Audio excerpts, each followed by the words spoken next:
siglos de denuncias por pederastía, a esa institución que dice que la homosexualidad, que la transexualidad no existe y es antinatural, esa institución que es enemiga de todos, todas y todes les explotadas y oprimidas.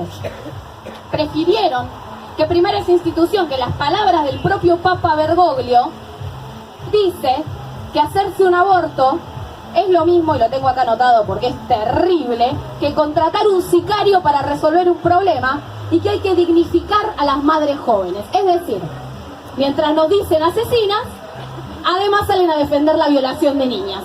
Fantástico. Esos intereses para el Estado debían primar.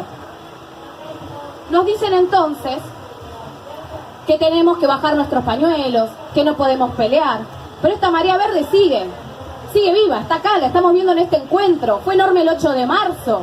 Si algo que no está derrotado es esa marea verde. Pero estamos en una situación de paz social, como dicen algunos, ¿no?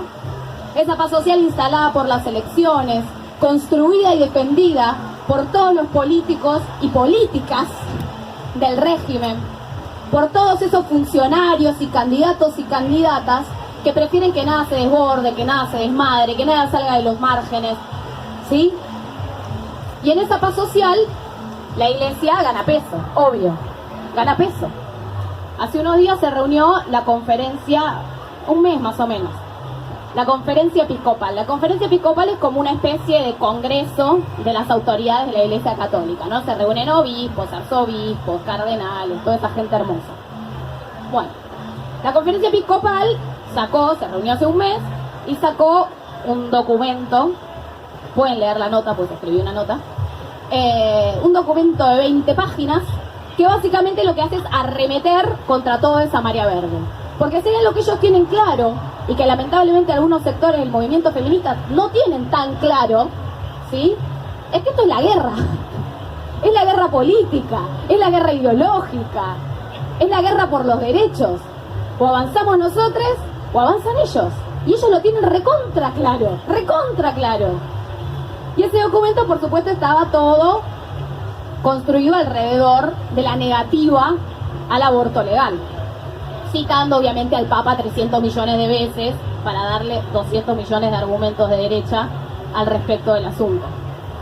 Pero además, como son astutos, los enemigos del movimiento feminista son muy astutos, ¿qué dicen? Bueno, no hay que legalizar el aborto. ¿Qué hay que hacer? Dar educación sexual.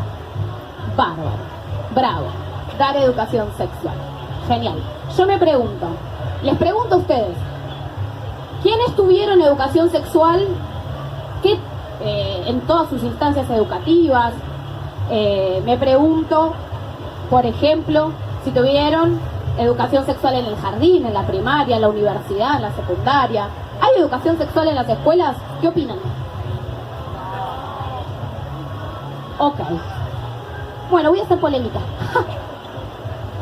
Yo opino que sí hay educación sexual. Y ahora todas dicen, ¿qué fue hacer esta a los talleres de ESI ayer? Maldita.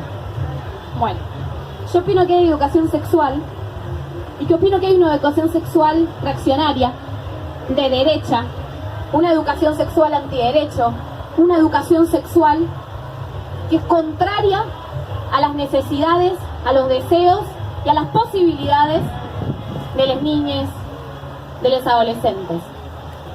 Hay una educación sexual que a veces es la falta de educación sexual, ¿no? Estamos hablando de que si eso no se discute, digamos, si se niega todo un aspecto de la vida y de la educación de las niñas y les adolescentes, la falta de poner eso en discusión es un tipo de educación. Eso es una forma de educar, es una bajada de línea, recontra concreta, desde el Estado, desde la Iglesia, ¿sí? Por ejemplo, incluso por la negativa, ¿no? Digo, si no hay, por ejemplo, si no se habla de aborto en las escuelas, si no se habla de derechos sexuales y reproductivos, si no se habla de diversidad, en realidad esa educación del silencio, de la omisión y de la negación también niega que la violencia existe, que los crímenes de odio contra mujeres, lesbianas, trans, travestis, homosexuales, no existen. Niegan que la prostitución existe, es decir, si no existen los derechos, tampoco existen los problemas, ¿no? Entonces nada de eso se discute. Y es la educación del silencio, del aguantar. Y la realidad es que en nuestro país, 1 de cada 5 niñas va a educación confesional. ¿Por qué? Porque gobierno tras gobierno tras gobierno se han encargado de desmantelar y destruir la educación pública, ¿no? Entonces, 1 de cada 5 niñas y adolescentes están en manos de los curas pedófilos, por ejemplo. Ahora bien, ¿qué les enseñan cuando dan educación sexual? Bueno, todos recordamos al doctor Albino hablando en el Congreso diciendo que el virus del SIDA atraviesa la porcelana y por ende atraviesa el látex del preservativo. En el mejor de los casos, le enseñan a los varones cis cómo ponerse ese preservativo. Yo acá traje un libro de educación sexual.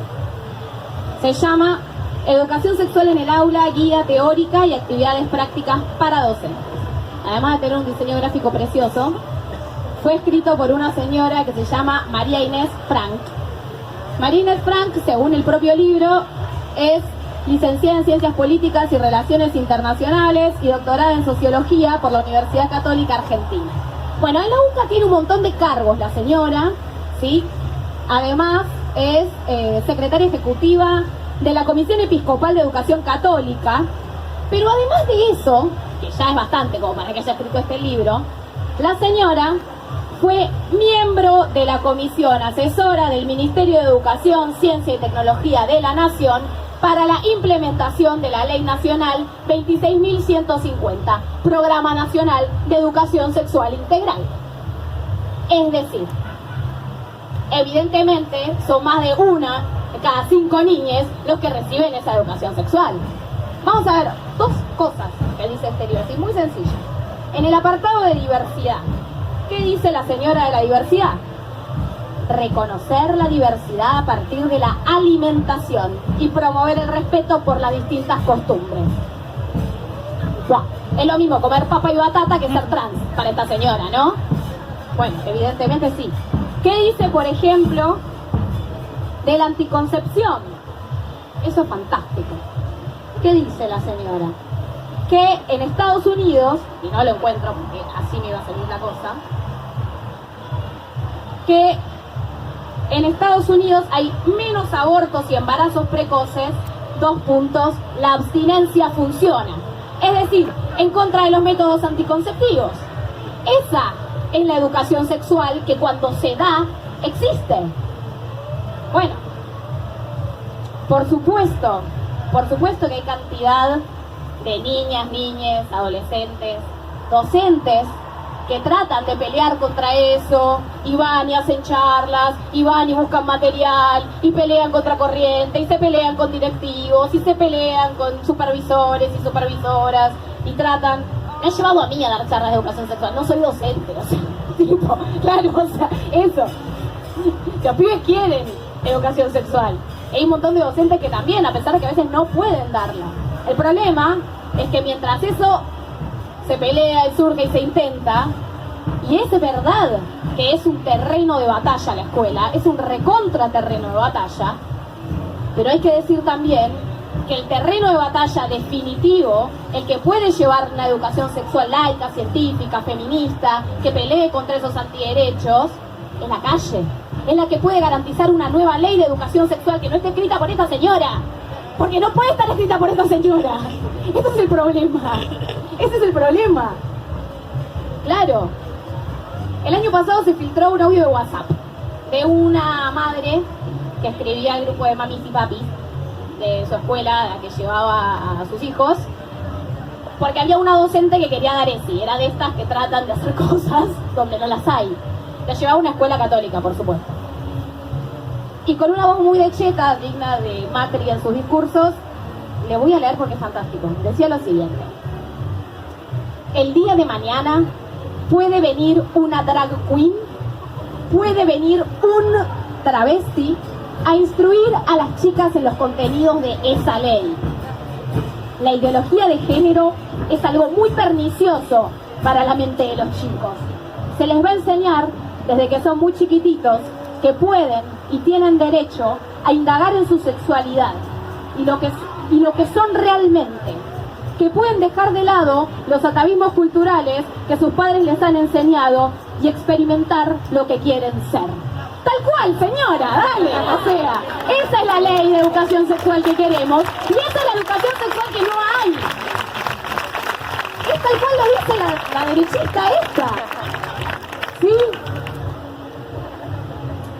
Y claro, la educación sexual no la damos nosotros todavía. Por eso hay que construir una ESI desde el movimiento feminista, como se construyó el proyecto de ley por el aborto, que se hizo desde abajo. ¿Sí? Y así, mientras no se pelee por una nueva ley de ESI, como nos proponen algunos, entonces siguen primando los intereses de la iglesia, los intereses de los antiderechos. Sigue gobernando en la educación, junto con este Estado patriarcal y capitalista, la iglesia, que son esos mismos que, de la mano de las direcciones sindicales, nos dicen a los trabajadores y a las trabajadoras que si no hay trabajo, si no nos alcanza el sueldo, tenemos que ir a rezar. Entonces, y ahí es fantástico, porque además hasta te dividen la misa y te dividen la procesión. Son fantásticos. Entonces, si vos no tenés trabajo, vas a rezar a San Cayetano, y si tenés trabajo, vas a rezar a Luján. Ni siquiera te mezclan la marcha donde ocupades y desocupades marchamos juntos. O sea, nada, ni siquiera eso. Es fantástico. Son de cuarta. Y con esto último paso a una nueva afirmación. Mientras ellos, las direcciones sindicales, los que gobiernan en el Estado, los patrones que despiden, la iglesia, están todos juntos, a nosotros nos quieren dividir. Nos dividen todo el tiempo. Claro, Cristina dijo en el 8 de agosto, cuando no salió el aborto legal, que no había que enojarse con la iglesia. ¿Por qué no hay que enojarse con la iglesia? Y claro, la iglesia es el mejor aliado que tienen en este momento para contener la rebelión de la gente que se está cagando de hambre. Es la que mandan a los barrios a contener la miseria, a repartir arroz con la emergencia alimentaria. Por eso no quieren tampoco que nos enojemos con la iglesia. Es así de simple. ¿Y qué nos dicen? No, ahora no podemos hablar de aborto. No podemos hablar de aborto porque hay gente que tiene hambre. Claro, bueno, también hay gente que necesita abortar y tiene hambre. O sea, bueno, hay una contraposición de derechos constante donde nos tratan de volver enemigues a nosotros mismos. O sea, las mujeres por un lado, el trans por el otro. Bueno, eso. No o sea, si peleas contra el hambre o si peleas por trabajo, no podés pelear por el aborto porque algo tiene que venir primero. Y al contraponer esos derechos y enfrentarnos, lo que tratan es de que justamente no nos unamos contra ellos. Y hay algo con esta gente con la que sí estamos de acuerdo. Hay hambre. ¿No? Hay hambre. Hay un 35% de personas por debajo de la línea de pobreza. Y eso lo dice el macrismo. O sea, imaginemos cuáles serán los números en la realidad, ¿no? Y de la mano de eso, nos quieren hacer creer que la crisis nos está pegando a todos por igual. Para empezar, plantean como si la crisis fuera una especie de ente autónomo que llega en algún momento y dice: les cagaré la vida a todos, no llegarán a fin de mes, se quedarán sin trabajo, no podrán resolver comida, vivienda, educación, nada. Entonces la crisis aparece, se manifiesta para arruinarnos la vida, aparentemente. Bueno, lo que están ocultando es que hay responsables de esa crisis, que hay responsables políticos y materiales. Como si no hubiera responsables del hambre, como si la crisis no la generara la especulación financiera, como si la crisis no la generaran los patrones que despiden, como si la crisis no la generaran los tarifazos, como si la crisis no la generara haber endeudado el país hasta el moño. Claro, la crisis apareció, bueno, ellos no son responsables. Bueno, lo que hay que dejar en claro es que sí hay responsables. Porque si hay gente que tiene hambre, si hay gente que no puede decidir, si hay gente que no tiene la libertad de decidir sobre su propio cuerpo, es porque está oprimida. Y si hay oprimidos, hay opresores. Es así de simple. Eso es lo que nos gusta. Eso es lo que nos gusta repetir porque nos da placer, es la realidad, ¿no? Y entonces, la discusión acá es, ¿quién pone esa plata para combatir el hambre? ¿La vamos a poner las mismas trabajadoras que no podemos decir sobre nuestro cuerpo? ¿La vamos a poner los trabajadores y las trabajadoras a las que se nos devaluó un 30% el sueldo? ¿La vamos a poner los pibes y las pibas a las que no les están entregando viandas en las escuelas? Los que no podemos pagar la luz, el gas, el transporte. Nosotros vamos a pagar la crisis. Nosotros que no solo no la generamos, sino que somos a quienes les afecta.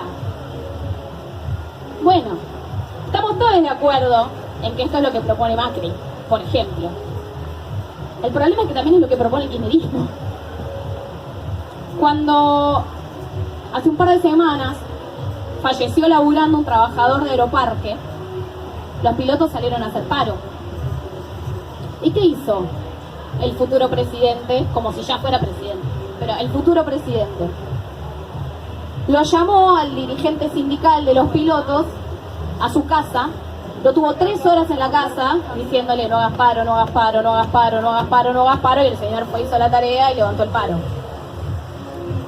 Ahora me pregunto, ¿Fernández la citó a la patronal de Rambat para decirle no despida, no despida, no despida, no despidas? ¿Lo citó al gobernador de Chubut para decirle paga los sueldos, paga los sueldos, paga los sueldos, paga los sueldos? No. ¿Sí? ¿Se entiende? Que la crisis para todos es mentira.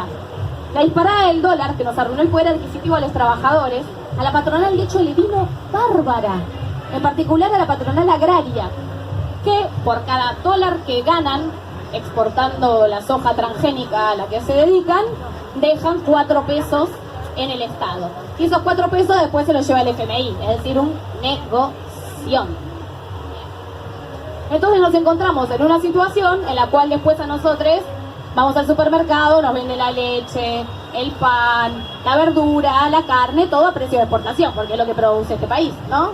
Y entonces nosotros pagamos 55 pesos el sachet de leche, pero la ley de emergencia alimentaria, que votaron el PRO, el kirchnerismo, lamentablemente 2/3 del Frente Izquierda, que dice que con 45 pesos hay que resolver por día para cada persona que está por debajo de la línea de pobreza, desayuno, almuerzo, merienda y cena.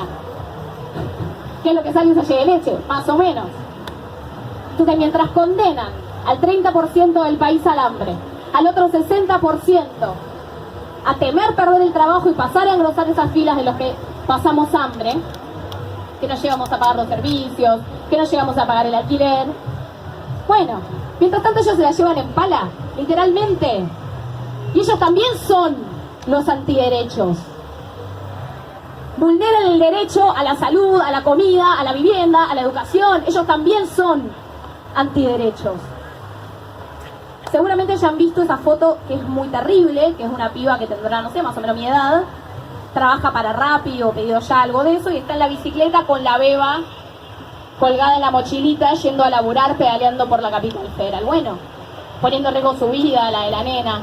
Eso es pagar la crisis para las mujeres de la clase trabajadora. Y en esta sociedad de clases usan la crisis para profundizar la desigualdad social. Los ricos son más ricos y los pobres somos más pobres. Fijémonos qué pasa con los docentes de Chubut nuevamente. 4 meses sin cobrar su salario. Represión. 2 docentes que murieron volviendo de una movilización en un accidente en la ruta. ¿Y de dónde tiene que salir la plata para pagar el salario a esos y esas docentes? Tiene que salir, y es evidente, de los impuestos a las petroleras que se las llevan en pala en la provincia de Chubut y que fugan todos los dólares de sus ganancias del exterior sin pagar un mísero impuesto. Y la producción de petróleo aumentó. Este año se produjeron 600.000 barriles más que el año pasado. Así que miren si a ellos la crisis les afecta o no les afecta. Y no es únicamente el petróleo. En la provincia de Chubut, ahora el gobernador Arcioni y todos sus intendentes amigos están pidiendo que se derogue la prohibición de la megaminería, que se aprobó en el 2003, se referendó en el 2008, con la lucha de todos los pueblos cordilleranos, y están pidiendo la megaminería a cielo abierto, que usa cianuro para separar el mineral y que va a terminar contaminando los glaciares y los lagos de toda la Patagonia, que son una de las fuentes de agua más importantes del planeta. En nuestro país se han dado enormes luchas contra el saqueo y la contaminación que significa la megaminería y el latifundismo sojero. Se han dado enormes luchas y puebladas en Famatina, en Talgalá, 2011, 2012, contra los pulpos canadienses que vienen a saquear y expoliar la cordillera de los Andes. Se han dado luchas en la provincia de Córdoba contra Monsanto y los agrotóxicos, ¿sí? Y también se han dado enormes luchas, y podemos recordar a Santiago Maldonado y a Rafael Nahuel, contra el cercamiento a punta de pistola de las tierras de los pueblos originarios. También pasa en el norte. En todos los lugares donde los pueblos originarios están y resisten, hay punta de pistola para hacerle lugar a la soja, para hacerle lugar a la megaminería, para hacerle lugar a los Benetton. Y esos también son los antiderechos.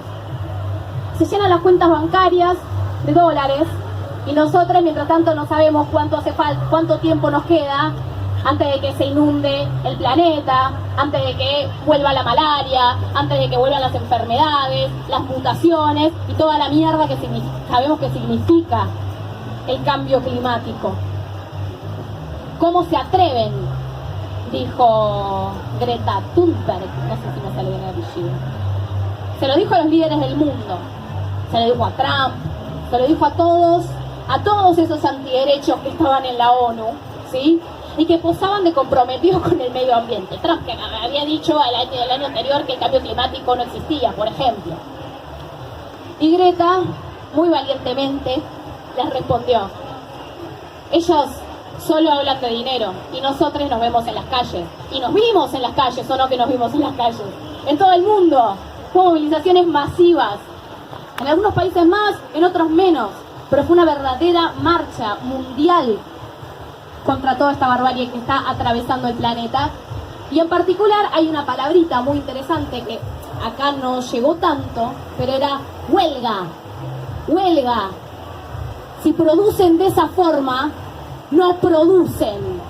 Tenemos que discutir nosotros cómo se va a producir en este mundo. Porque lo que ustedes hacen es destruirlo, ¿no?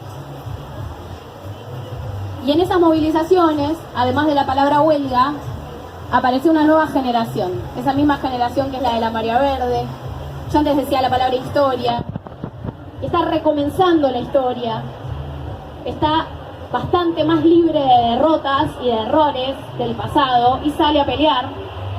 Y sale a pelear y hace carteles que dicen: el capitalismo mata. Por ejemplo. Voy a decir una obviedad, pero a veces las obviedades hay que decirlas, repetirlas y preguntarnos si realmente son obviedades, ¿no? Todos recordaremos que en la primaria teníamos compañeritos, compañeritas, compañerites muy molestes que nos decían: no te toco, el aire es gratis, no te toco, el aire es gratis, y los odiábamos.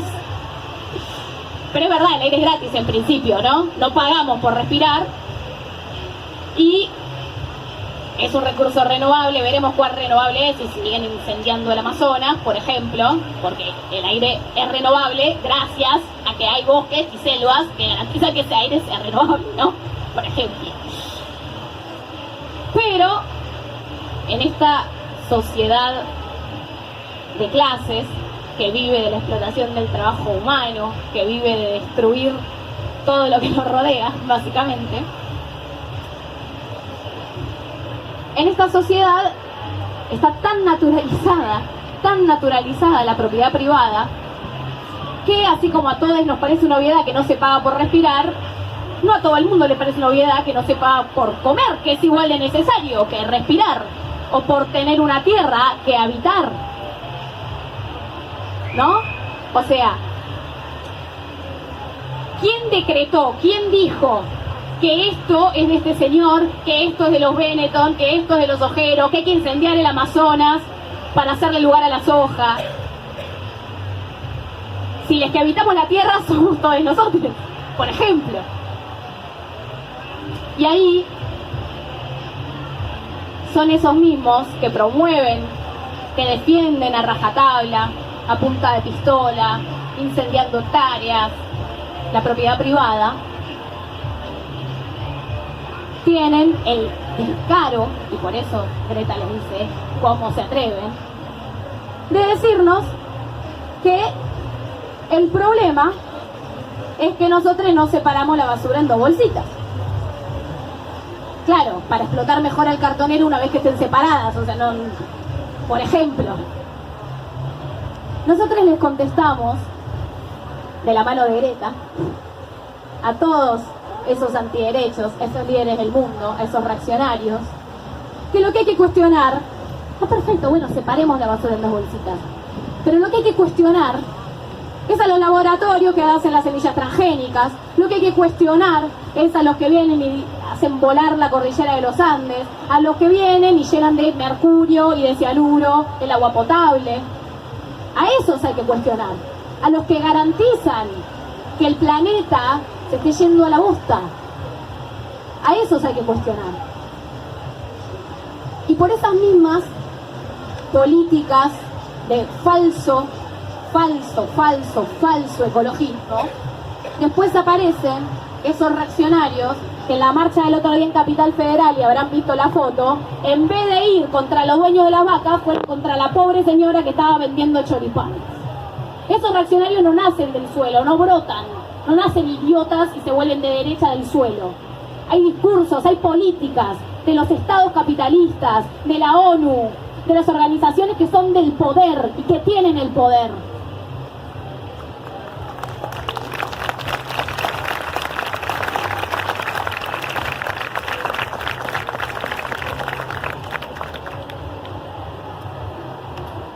Dije antes que ellos están todos juntos.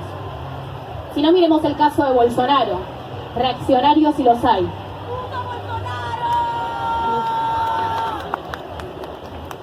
Bolsonaro, que encubrió y avaló el incendio del Amazonas, que es responsable del asesinato de la militante feminista y de izquierda Marielle Franco,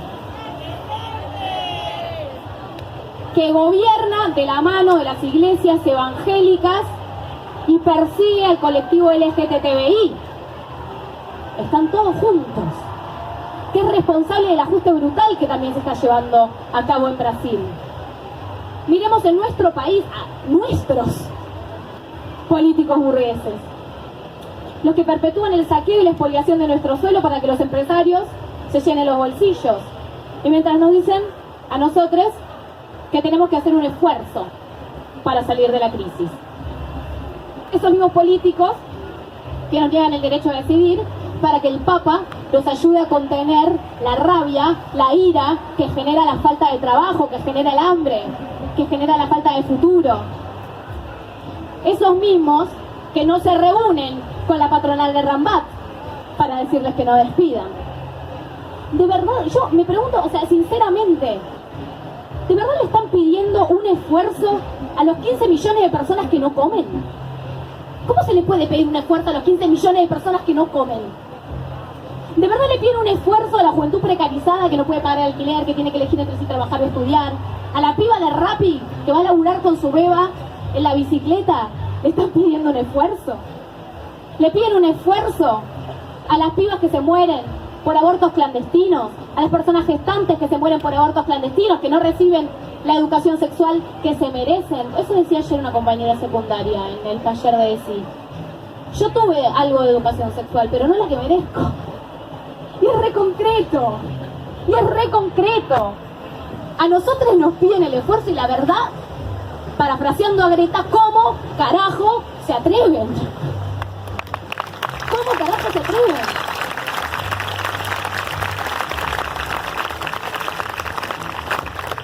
Hay, por suerte, por obra y gracia de quienes destinamos nuestra vida o parte de ella a pelear contra este mundo de miércoles, una generación que empieza a cuestionar cómo funciona el mundo.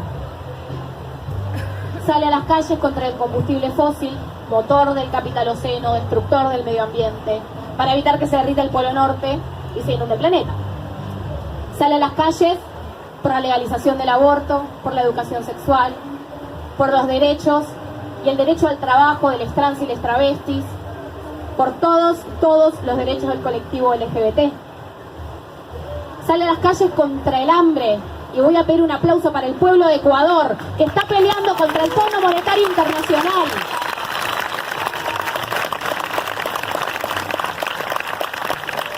El otro día un compañero compartía y me pareció alucinante. Era un volante que estaban compartiendo, que estaban volanteando en Ecuador, que decía: en Argentina el FMI hizo esto, aquello, reforma laboral, reforma previsional, devaluación de la moneda, 30% del sueldo menos, hambre, miseria, creció la desocupación, no queremos ser Argentina. Nosotros queremos ser Ecuador, ¿o no?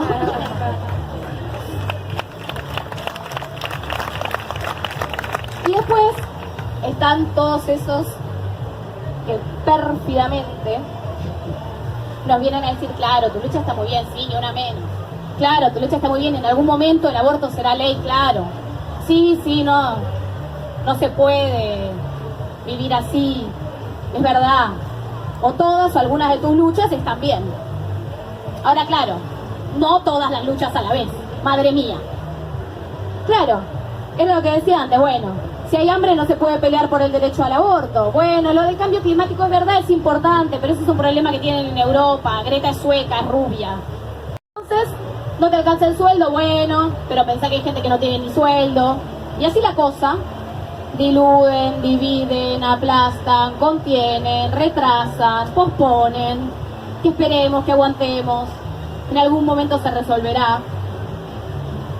Ahora hay problemas más urgentes. Estamos en crisis, nos dicen. Claro, si nos vienen a recordar a nosotros que estamos en crisis, que somos los que la vivimos, ¿no? Digo, o sea, estamos en crisis, como si no tuviéramos que hacer todo el esfuerzo que nos piden que hagamos para sobrevivir a la crisis. ¿Cómo se atreven? Claro, el problema es que esa crisis, el hambre, la miseria, la destrucción del planeta, la imposición de las mujeres, de los trans, de los niños, de las niñas, de decidir sobre su propio cuerpo, de recibir la educación sexual que merecen, todo eso lo hace la misma gente, no es el mismo grupúsculo de ricos y poderosos, que pueden venir en forma de hombres de Estado, que pueden venir en forma de carcamanes de las religiones, que pueden venir en forma de pulpos mineros, que pueden venir en forma de empresarios. Pero la crisis la tenemos que pagar nosotros. Las rojas decimos que la crisis la tienen que pagar los antiderechos, que la tienen que pagar los capitalistas, que la tienen que pagar los enemigos de las mujeres y de la diversidad, que piensan que la genitalidad te define, que piensan que hay roles impuestos para mujeres y para varones, que piensan que el destino de las mujeres es la maternidad. La tienen que pagar los depredadores del medio ambiente y todos los chupasangres que viven del esfuerzo y del trabajo de quienes hacemos funcionar este maldito mundo. La tienen que pagar todos los que viven de la clase trabajadora, los especuladores financieros. La tienen que pagar los bancos, las multinacionales, las iglesias evangélicas que vienen y le roban la plata a sus fieles para construirse mansiones y templos blindados. La tiene que pagar la iglesia católica, que vive en un estado supuestamente laico y que decide sobre todo lo que se hace, se deja de hacer o se dice en las escuelas y los barrios populares. El feminismo, para ir verdaderamente y hasta el final por la liberación de las mujeres y de la diversidad, tiene que arrancar por todo esto, por cuestionar al poder que es capitalista y que es patriarcal, al poder de estos declarados enemigos de la libertad, que a pesar de todo lo que nos vienen a decir, y yo escuché ayer, mucho en el taller, se lee en noticias y en diarios, ¿dónde se ha visto que los esclavos y las esclavas consigan la libertad de la mano de los amos? ¿En qué momento histórico? Volviendo a la historia. Porque eso es lo que nos proponen. Cuando en el nombre de todos nos llaman a bajar nuestras banderas, a bajar nuestros pañuelos verdes de la lucha, cuando nos llevan a separar, nos llaman a dividir nuestras reivindicaciones, a abandonar la pelea que tan magníficamente dimos el año pasado y se sigue dando en este encuentro por la legalización del aborto y por todos nuestros derechos. Cuando nos llaman a todo eso, lo que nos piden es que nos agarremos de la mano de los esclavistas. ¿De verdad tenemos que esperar a que venga Fernández a salvarnos de la miseria, del hambre, del aborto clandestino? ¿Y cómo podría llegar a legalizar Alberto el aborto si el pacto social te lo firmó con el Vaticano? Es así de concreto. El patriarcado no se cae solo. Al patriarcado hay que tirarlo. Y hay que tirarlo junto con el capital. En una lucha colectiva del feminismo, de la clase trabajadora, de la juventud que se planta contra la depredación del medio ambiente, contra los pueblos que se levantan contra el hambre. Y a todos esos responsables que tienen nombre, apellido, cuenta bancaria y tierras a su nombre, a esos mismos no les podemos dar ningún tipo de tregua, porque son uno solo. También nos dicen muchas veces que el feminismo es un modo de vida. Pero el feminismo no es un modo de vida, aunque te cambia un poco la vida, ¿no? El feminismo no es una deconstrucción individual que hacemos cada uno y cada una de nosotros por separado. El feminismo es la guerra política, la lucha política contra la opresión patriarcal. Y nosotras, desde Las Rojas, nosotros, desde el Nuevo Más, inscribimos nuestro feminismo en la bandera del socialismo. Porque nosotros no queremos el empoderamiento de algunas. Nosotras y nosotres queremos la emancipación de todos. Y queremos